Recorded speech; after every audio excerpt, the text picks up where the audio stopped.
Hey everyone, partner Ashley. Hey. We're doing a topic due to education, and we're doing differences with Mexico and U.S. education systems. And with the education systems, what's the differences with The main differences would be basically grading wise, how they separate elementary, middle school, and high school. Also, the levels that it's mandatory, as well as different times they actually teach it at, not just typical 7 through 3 p.m. time, and among other things, just some of the big ones. Throughout my whole research assignment, I found bits and pieces that caught my eye. I found this topic interesting. It's something that we have to be in our whole lives. So education is important to everyone. Um, we have to all get together and interact with one another. And I just feel like to actually make the education system better than what it is, I'd say the US people and the Mexican people will have to collaborate together to actually make the education system better. So, I mean, overall, just something I know from my research also that I didn't know before is the courses from the differences with the US and Mexico. Subjects are needed differently to graduate on time. Yes. So the articles were pretty much based on like how to teach and what to teach, how and why. So just overall based it on education. Woo.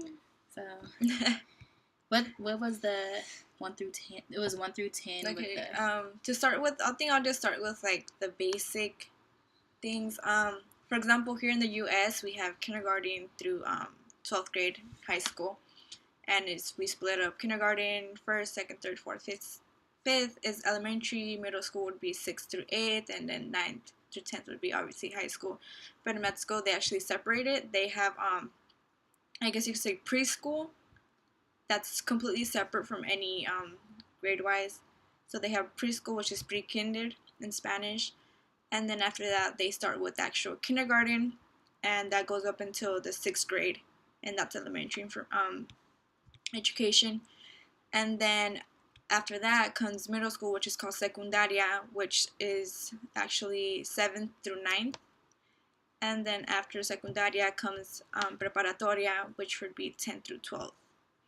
And I guess you can always say that the times are actually different too.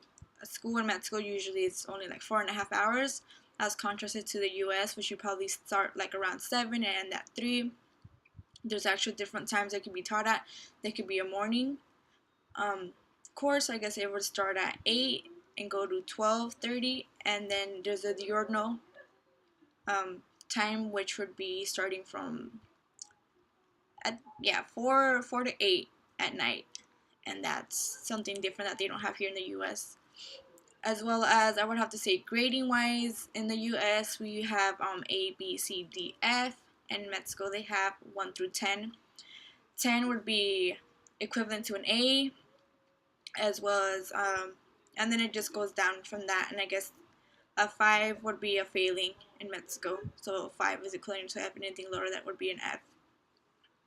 But the thing they do have in common, I guess you could say, when calculating GPAs, they actually add them up, and each at the end of each school year, they actually add up all the numbers and get the mean, and that's your GPA for that year.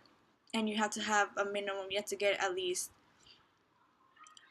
I think with the 5 you'll pass, and everything lower than that, then you have to repeat the year, which is mandatory, not like here in the U.S. where you have an option if you want to make your child repeat the year or not. And due to that, I mean, we had the book in common that we read in class, and Rena in the book, she grew to the education that she came from Mexico. She spoke mostly Spanish and went to the United States, didn't know anything. And then finally she got adapted to the environment due to the teachers around her. So, I mean, everyone catches on due to education, and it becomes more of a statistic in life.